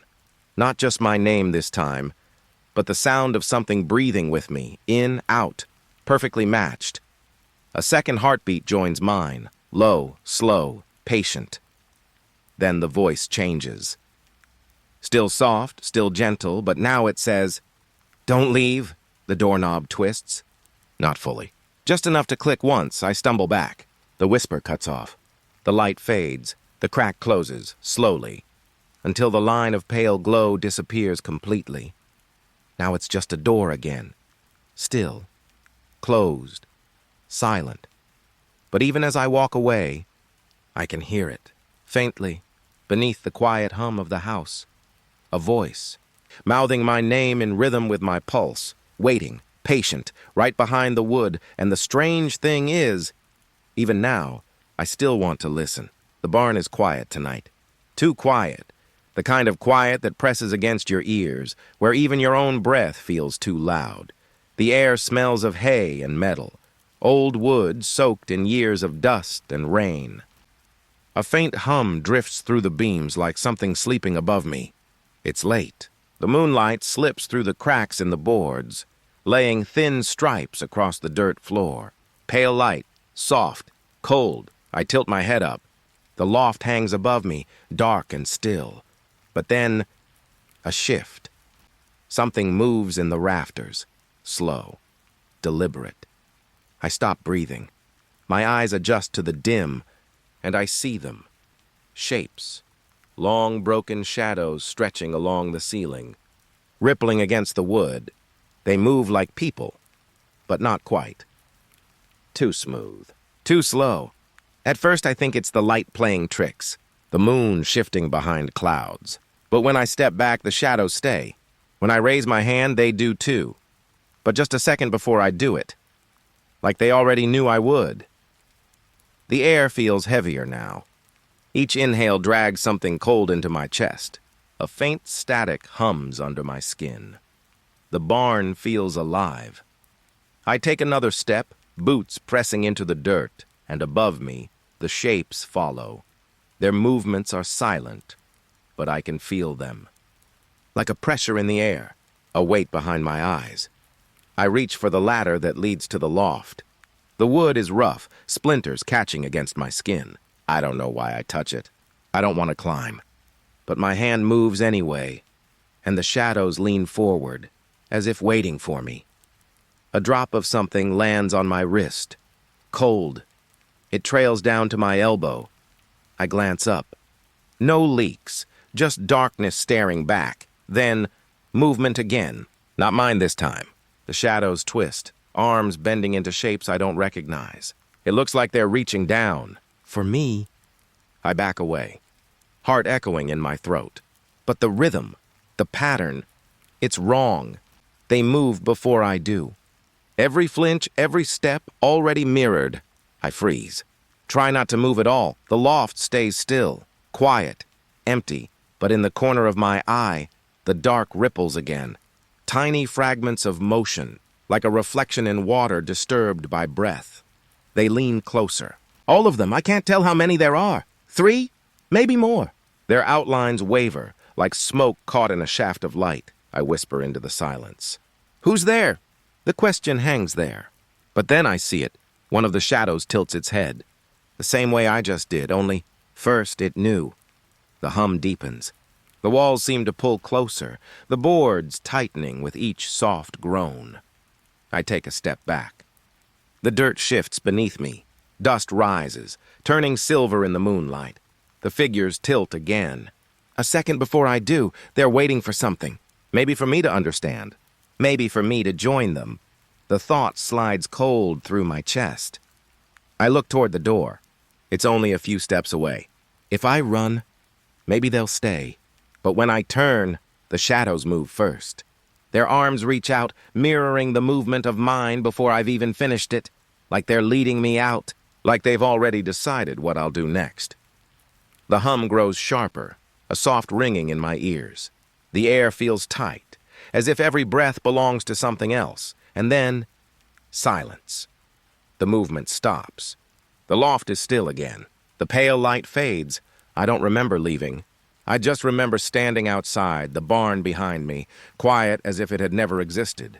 The wind moves through the grass, carrying the smell of hay and dust. The stars blink above the roofline. I should feel relief. But even now I can sense it. A faint echo in the dark glass of the window. A shape. My shape. Moving before I do, and in the reflection the shadow tilts its head again. Just slightly. Almost curious, waiting for me to move. So it can follow, or maybe... So I can. The floorboards were uneven. I'd noticed it before. A soft rise near the center of the room. Late autumn light slipped through the curtains, thin and gold, turning the dust into glittering threads. The air was cold tonight. Too cold for a room with no open windows. I knelt down. Ran my hand over the wood. It felt loose. Hollow beneath my palm. Something was underneath. When I pressed harder, a faint creak answered back, like a quiet breath drawn in. The air that rose from between the boards was different, heavy, wet. It smelled of damp earth and something else. Old metal, maybe. Rust. I hesitated. Then I started to peel one of the planks up. The edges splintered under my fingers, and beneath the layer of dust and age, a shape began to show. A square outline, perfectly cut, hidden for years, a trap door. The hinges were dark with rot, barely clinging to the frame. But when I brushed away the dirt, the wood felt strange, colder than the rest, as if it remembered the air below it. For a while, I just stared. At the seam, at the way the floor breathed around it. Every few seconds, a faint draft slid through the gap. Carrying that deep, soil-heavy scent, I told myself not to open it. That it was just a cellar, maybe an old root storage. But curiosity has a way of whispering. Soft, persistent. I hooked my fingers under the edge and pulled. The trap door lifted with a moan. A long, tired sound that seemed to wake the whole house. A rush of cold air poured up, brushing across my face. It felt alive, like something exhaling. The smell hit stronger now, mud, stone, and something faintly sweet, like rotting leaves after rain. I leaned closer. My breath formed a small cloud over the opening. The darkness below wasn't complete. It had depth. Layers of shifting gray, like fog moving through a tunnel. I whispered into it, though I don't know why. "Hello?" The word vanished instantly. Swallowed whole. I thought I heard something stir. A soft scrape. Then stillness again. My fingers tingled. It felt like the air down there was humming. A low vibration that touched the inside of my wrist. I wanted to close the door. But my body didn't move. Instead, I found myself reaching out, as if I could touch the dark itself. When my hand hung just above the opening, a faint breeze brushed past. Not random. Not natural. It moved around my fingers, curling as if it was feeling them back. A shiver ran up my arm. The skin prickled, and I pulled away too fast, knocking the trap door halfway shut. The sound echoed down below, long, hollow, like it traveled for miles. Then, silence. The kind of silence that hums in your head, thick and alive. I waited, half expecting something to move, half hoping it would, but the darkness stayed where it was, quiet, patient. I lowered the door back into place. The hinges clicked softly as though sealing a promise. For a while I sat there, listening to the stillness breathe. The smell of earth lingered in the room. Even now, hours later, it hasn't gone away. It sits in the corners, heavy and damp, as if the air remembers the open space below. Sometimes when the wind moves through the house, the floor creaks again, right where the boards don't fit. And when I walk across that spot, I can feel it. A faint chill rising from beneath, brushing the back of my knees, almost like something waiting, patient and curious. On the other side of the wood, waiting for me to look again, the lantern was the only thing keeping the dark away. Its glow sat soft and low, just enough to paint the barn walls gold. Outside, the night had swallowed everything. No moon, no wind, only stillness. The lantern flickered once, then again, a pulse. Almost like it was breathing. I held my own breath, watching the flame bend and recover, its light trembling against the wood. It wasn't just flickering. It was moving. In rhythm. Slow. Measured. Alive. Each time it dimmed, the corners of the barn deepened, shadows growing thicker, longer, and when it brightened again, something about the room had changed, slightly, barely noticeable, but not the same. A rake that had leaned against the wall now rested at an angle. A rope that had been coiled near the hay hung a little lower. Every flicker rearranged the world. I stepped closer to the lantern. The glass was fogged with age, edges rimmed in soot. It smelled faintly of oil and rust, sharp, metallic, mixed with something sweet, the kind of sweetness that doesn't belong to anything living. My fingers brushed the handle, warm, too warm, like it had been touched a moment ago. The flame inside shivered, and for a second, I saw shapes in it, not reflections. Shapes. Dark, thin figures pressed into the light, like shadows trapped behind glass. Their outlines moved, bent, then vanished when the lantern steadied again. I blinked hard, but the air around me felt heavier. Like it knew, the lantern pulsed again, a slow inhale, a longer exhale. And each breath brought something closer. When the light dimmed, I heard it. Soft rustling behind me, feet shifting on dry hay. I turned. The light surged, and the space was empty. Only the dust hanging in the air, drifting through gold and black. My heart beat in my throat. The lantern dimmed once more, and the rustling came again. Faster this time, closer. When I spun back around, the flame jumped, casting long, twisting shapes on the far wall. They moved, not with the flicker. On their own, shadows without owners, stretching and folding as though trying to crawl out of the light. I stumbled back. My heel caught on a loose plank. The lantern swayed, light spilling across the floor like liquid fire. Every pulse revealed something new. A face in the wood grain, hands in the rafters.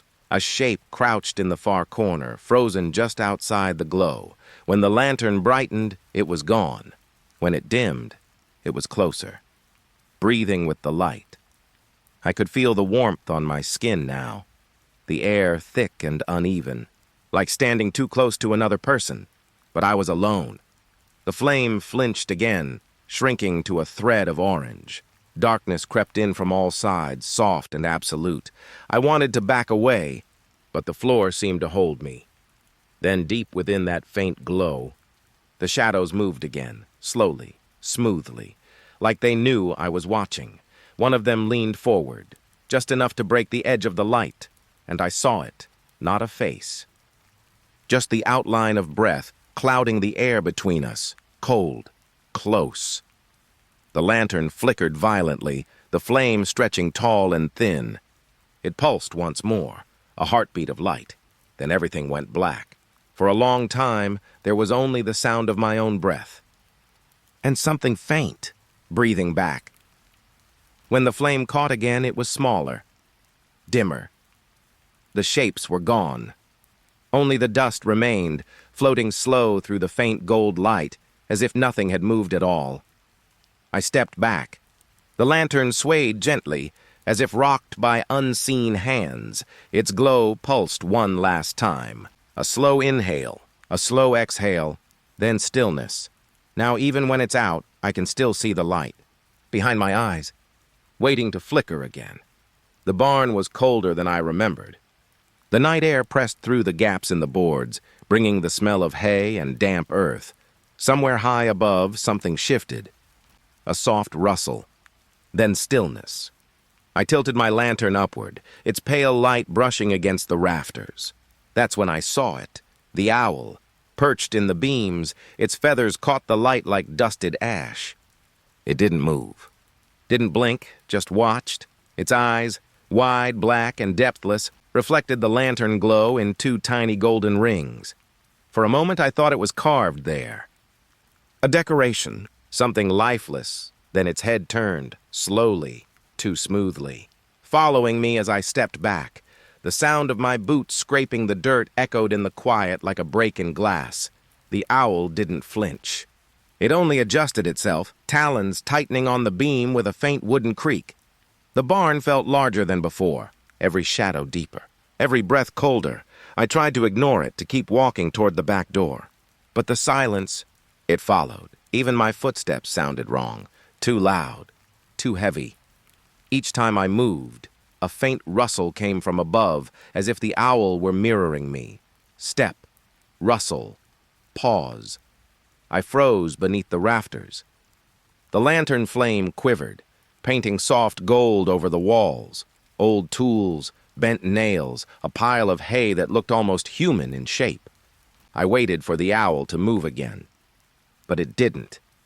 Not this time. Instead, the air seemed to hum, low, barely there, a vibration in my chest, in my teeth. The lantern flickered once. Then again. When the light steadied, the owl was gone. Only dust drifted down from where it had been. Tiny, weightless feathers twisting through the air. I looked toward the door. It stood slightly open, a thin slice of night visible beyond. I took one step toward it, and then I heard it. A hoot. Soft. Drawn out. Right behind me. I turned so slowly it hurt. The lantern light swayed with me, casting long lines across the floorboards. The owl stood on the ground now, not perched, not above. Closer than before. Its wings folded tight against its sides, its head still tilted, watching. It looked wrong, somehow stretched.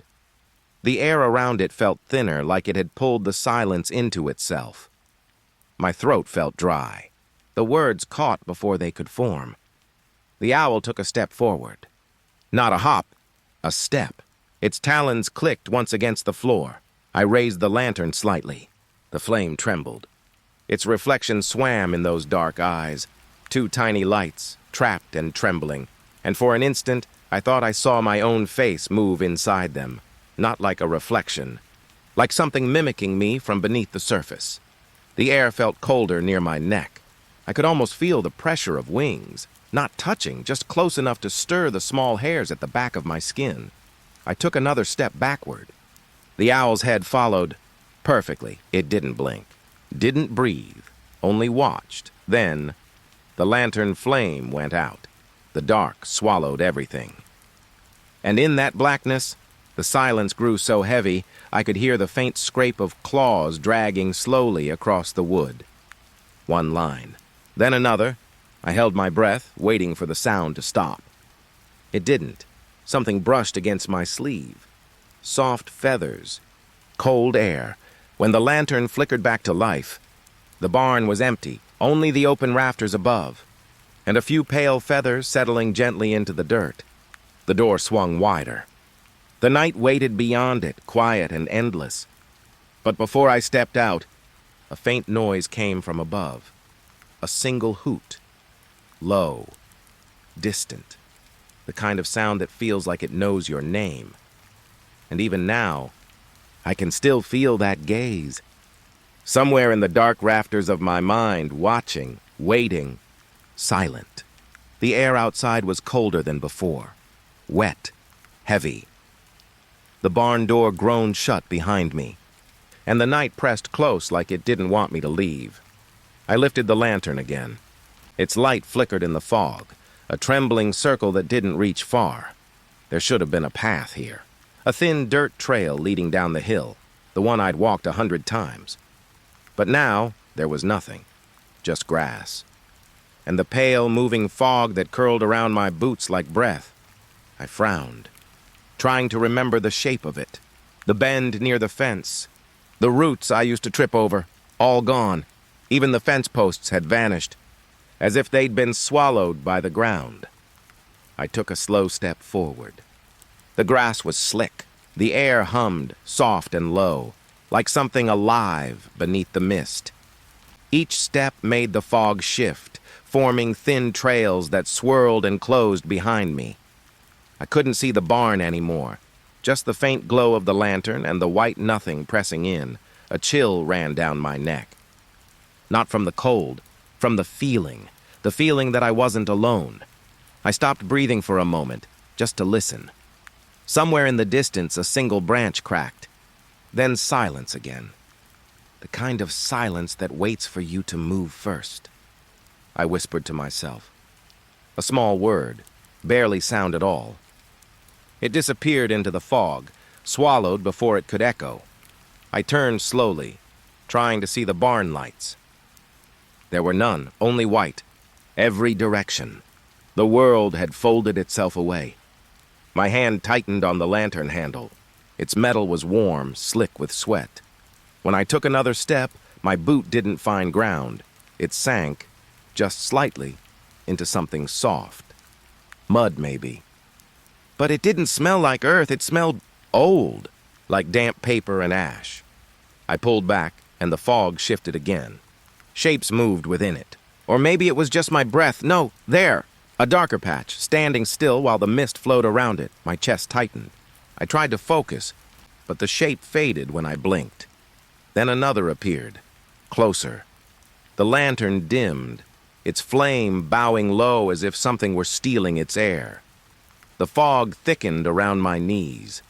It brushed against my skin, cool and grainy like wet dust. I tried to step back, but my foot found nothing. The ground had shifted. No sound. No echo, just gone. My throat felt tight, the kind of fear that doesn't scream. It whispers. Somewhere near me, a soft rustling began. Not wind, not movement through leaves. It was closer. Breathing. I could feel it. Every inhale matched mine. Every exhale arrived half a second late. I turned the lantern slowly toward the noise. Its glow caught the fog, revealing the faint outline of footprints ahead. Bare. Small. They led nowhere. Just stopped midway through the mist. I followed them, one shaky step at a time. Each print looked fresh, as if something had just stepped out of sight. The air pulsed again, like a heartbeat beneath the earth, then a flicker. Far ahead, another light, faint and golden like another lantern. I called out, but my voice broke apart before it reached the glow. The light began to move, away from me, deeper into the fog. I ran 2 steps forward, then stopped. Because the ground ended, the fog thinned just enough to see it. A sharp drop, black and endless. The path hadn't vanished. It had never been there. The light hovered on the other side. Steady, unmoving, watching.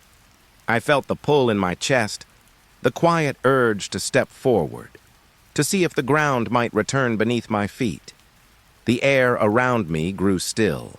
No wind, no breath, only the hum, low and deep, vibrating through my ribs. And then, somewhere behind me, the barn door creaked open again, just once.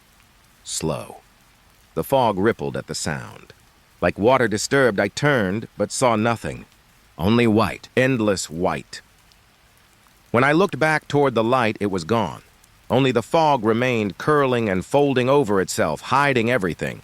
I took 1 step backward, then another, until my heel brushed wood. The barn! I hadn't moved. I was standing exactly where I started. The grass was dry now, the fog thin, but the path still gone.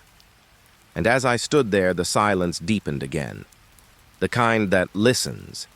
The kind that waits for you to take 1 more step into nowhere. It was late.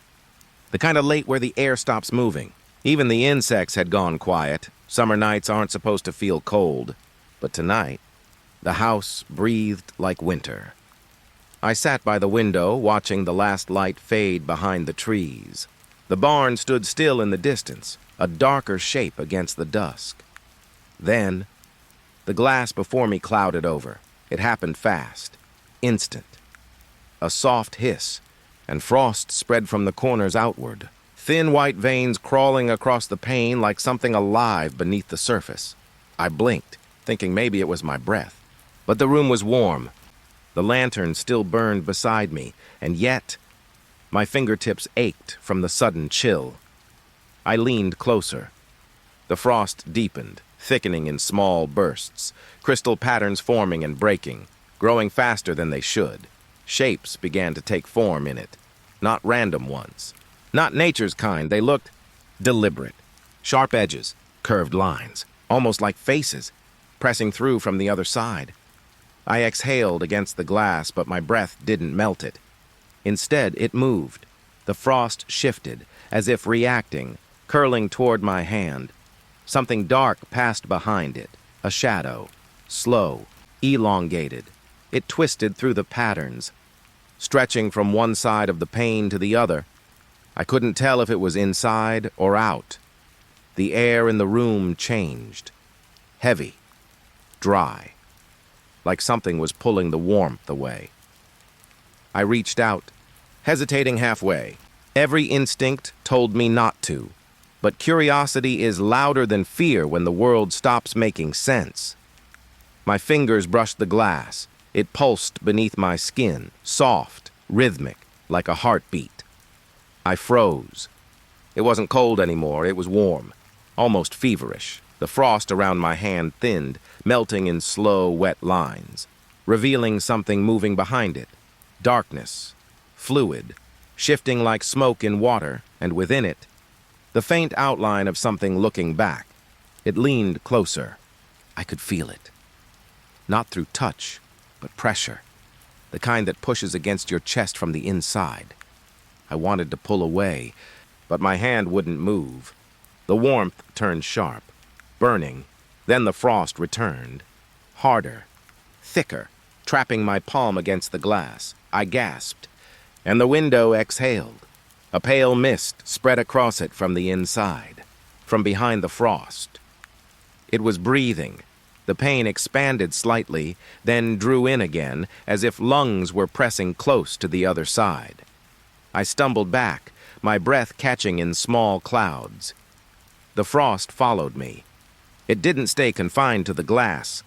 It crept along the wooden frame, cracking softly as it spread. Tiny flakes fell, melting the moment they touched the floor. The room dimmed. The lantern's flame flickered, bending toward the window like it was drawn there. I watched the frost trace new lines. Not random now. They curved downward, spiraling, forming the shape of an open mouth, and from its center, a faint tapping began. Slow, measured, matching my heartbeat. Tap, pause, tap. Each time, the glass seemed to ripple. I whispered something, a word I didn't mean to say, and the tapping stopped. The silence that followed felt alive. Then, from the heart of the frost, a thin crack formed. It ran upward like lightning, splitting the pane in two. Behind it, movement. A fluttering, like wings brushing against the dark. But no sound, just the vibration of it, a deep hum in my bones. I turned away, closing my eyes. When I looked back, the frost was gone. The glass was clear again. Only my reflection stared back, pale, wide-eyed, still shaking. I touched the window once more. It was warm now, almost normal.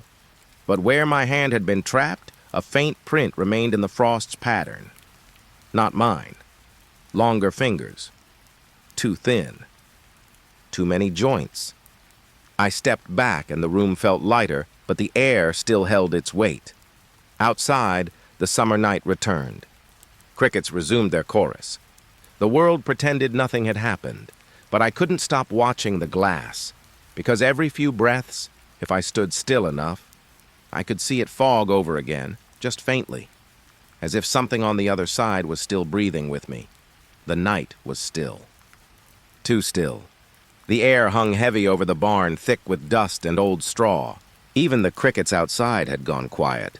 It was late, past midnight, I think. The lantern's glow had thinned to a soft amber ring on the floor. Everything beyond that circle felt waiting. I'd been out here for hours, checking the hinges on the stall doors, counting the tools left on the workbench. But every few minutes, I'd stop, because I could feel it again. Eyes. Somewhere above me. Somewhere behind me.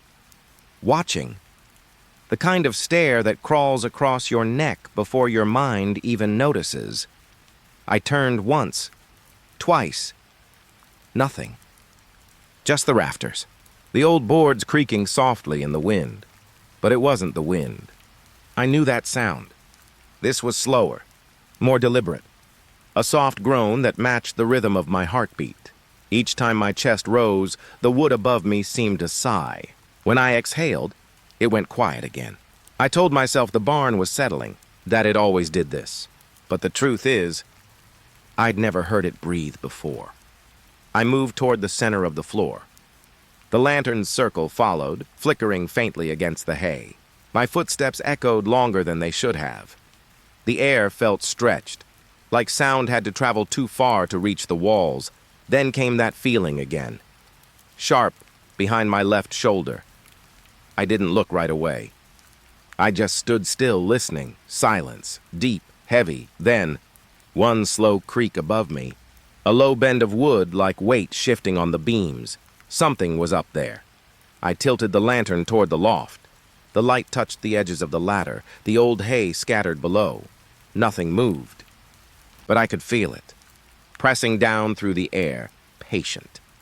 My heartbeat quickened. And the barn answered, creak for beat, thud for pulse. It matched me. I tried to slow my breathing. It slowed too. For a moment, it felt like the whole place was alive. Listening, I whispered into the dark. "Who's there?" The sound of my voice didn't carry. It felt swallowed, like the air refused to let it leave. A shift in the loft. A faint rustle. Not footsteps exactly. More like something dragging itself through the hay. I raised the lantern higher, and the light caught on something pale, just for an instant. The curve of a shape between the beams. Gone before my eyes could focus. I waited. my arms trembling from holding the lantern so long.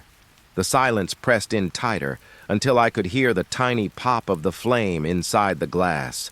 Every sound felt too loud, then quietly. The boards above me sighed, once, twice. It sounded almost like breath.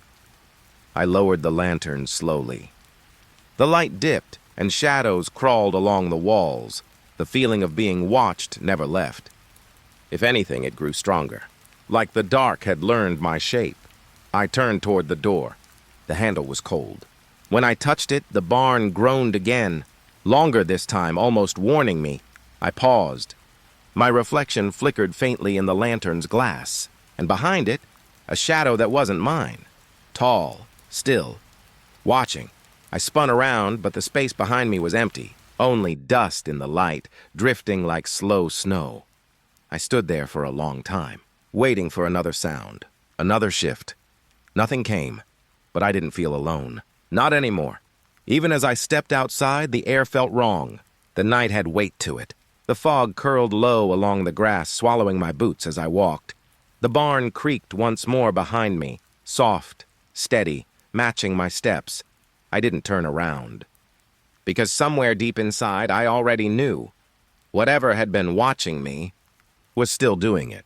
Only now it didn't need the dark to hide. The lantern burned lower than before. The flame, trembling, barely held itself together. I was still inside the barn, the air thick with dust and cold hay. Each breath I took felt borrowed, like it belonged to something else. The walls seemed to lean closer now, boards groaning softly, the sound stretched thin. I held the lantern up, watching the light ripple across the floorboards. It pulsed, faintly, as if the flame had a heartbeat. Then, it flickered once, twice, and went out. The darkness came quickly, complete. It swallowed the edges of everything. For a moment, I thought I'd gone blind. I blinked hard, waiting for my eyes to catch something. A crack of moonlight, a shape, anything, nothing, just black. My pulse filled the silence, a hollow rhythm against the ribs. I could almost hear it echo. The air changed, heavier, cooler. Something damp curled around my neck. Not wind, but breath. It moved. Close. Slow. The kind of cold that seeps into your skin before your mind understands. I didn't move. Couldn't. Somewhere in the dark, the hay rustled. A single thread of sound. A shift. A drag. Then came the whisper. So faint I thought it was in my head. But it wasn't. It came from the dark beside me. You shouldn't have come. The words brushed against my ear. Wet. Quiet. Every muscle in me went still. Even my breathing forgot what to do. I turned my head slightly, slowly, as if movement might make it see me. There was nothing there. Only the black, alive, thick, and listening. The smell of damp earth rose from the floorboards. It carried a taste. Metallic, cold, like rain trapped underground. I reached for the lantern, fingers shaking. The metal was slick with condensation. When I tried to relight it, the match snapped in my hand. The sound cracked through the silence like thunder. From somewhere to my right, a soft scrape answered, like fingers dragging across wood. I froze again, listening, counting the beats in my chest. It scraped once more, closer. Then stopped. I could feel it now. Not touching, but near. So close that the air between us shifted when it moved. The dark pressed harder around me. I whispered into it. I didn't mean to. No reply. Only the slow inhale of something that wasn't me, then a faint exhale across my cheek. Cold, deliberate. It felt almost curious, as if it was studying me. I tried to back away, but my heel hit the wall. The boards behind me were damp, soft, as though they'd been breathing too. The whisper came again, lower, more certain. You shouldn't have come. I wanted to scream, but the sound caught in my throat. Instead, I swallowed it, and it burned all the way down. Something brushed past my shoulder. Not a hand. Not quite. More like a fold of air, a presence sliding through space. The darkness rippled faintly as if it moved around me. I could feel it circling, tasting the silence. My fingers found the lantern again. I tried the flint. Once, twice, a spark, brief, then gone, but in that instant, I saw it, a shape, too close, standing where I should have been able to see my own reflection in the glass. No face, no outline, just weight in the dark, a shadow made of breath. The spark died, and with it, the shape vanished. I didn't move for a long time, not until the silence grew soft again, almost calm, like it had what it wanted. When I finally stepped toward the door, the floor felt different, warmer, alive under my feet. The whisper followed one last time, faint, almost gentle. Go. So I did, one slow step at a time, into a night that felt too wide, too still. Behind me, the barn settled, boards creaking with the rhythm of breath, and though I couldn't see it, I knew the darkness inside hadn't gone out. The lantern had.